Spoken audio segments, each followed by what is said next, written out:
their dealings are concerned. اس کو کیسے ٹھیک کیا جا سکتا؟ اس کی وجہ ایک غلط فہمی ہے. وہ غلط فہمی پورے زور کے ساتھ دور کرنی چاہیے.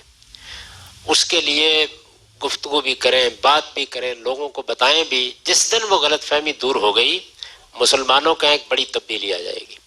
وہ غلط فہمی یہ ہے کہ مسلمان یہ سمجھتے ہیں کہ وہ کسی کا حق مار لیں, کسی کو کم تول دیں, ملاوٹ کر لیں, دھوکہ دے دیں, فریب دے دیں, وہ وعدہ پورا نہ کریں, یہ سارے کام کریں اور کرنے کے بعد عمرہ کرنے چلے جائیں تو معاف ہو جاتا ہے. جو غلط فہمی ہے وہ یہ ہے کہ معاف ہو جاتا ہے, اس لیے کہ انہوں نے یہ سنا ہے کہ اگر آدمی حج کرنے یا عمرہ کرنے چلا جائے تو اس کے نتیجے میں وہ ایسا ہی پاک ہو کے آ جاتا ہے جس طرح ماں کے پیٹ سے پیدا ہوا ہے.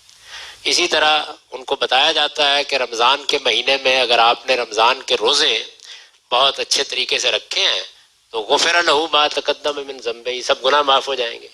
اسی طرح ان کو بتایا جاتا ہے کہ لیلۃ القدر میں اگر آپ رات بھر جاگ لیے تو اس میں بھی سب گناہ معاف ہو جائیں گے.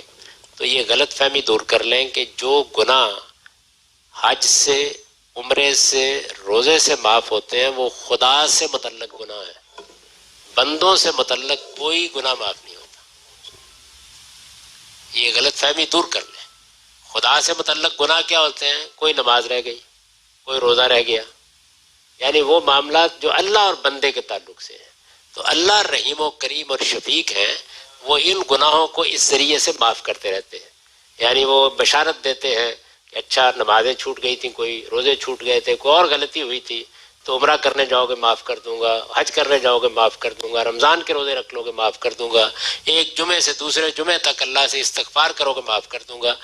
جو بندوں سے متعلق گناہ ہیں وہ نہ خدا معاف کرے گا نہ بندے معاف کریں گے جب تک آپ ان کی تلافی نہیں کرتے.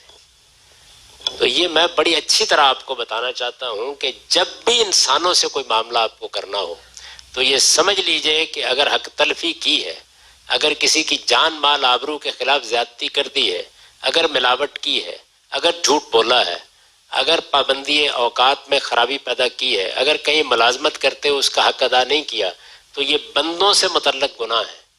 یہ قابل معافی نہیں ہے.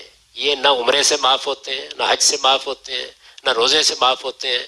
ان کے لیے آپ کے پاس ایک ہی راستہ ہے کہ جس کے ساتھ معاملہ ہوا ہے اس سے معافی مانگیے اور تلافی کیجیے. یعنی معافی بھی مانگیے اور تلافی بھی کیجیے. رسول اللہ صلی اللہ علیہ وسلم نے یہ فرمایا ہے کہ قیامت کے دن بندوں سے متعلق جو گناہ ہے, کسی کو قتل کر دیا, کسی کی ملاوٹ کر دی, کسی کا حق مار لیا, تو وہ بندے کو خدا کہے گا کہ آپ اٹھو اور معاملہ کر لو اس آدمی سے. تو آپ کے پاس اس آدمی کو دینے کے لیے کیا ہوگا؟ مال دولت کچھ بھی نہیں ہوگا. آپ کے پاس نیکیاں ہوں گی جو وہ مانگے گا, اور اس کے پاس برائیاں ہوں گی جو آپ کو دے دے گا. تو اس تبادلے کے لیے اگر لوگ تیار ہیں تو ٹھیک ہے.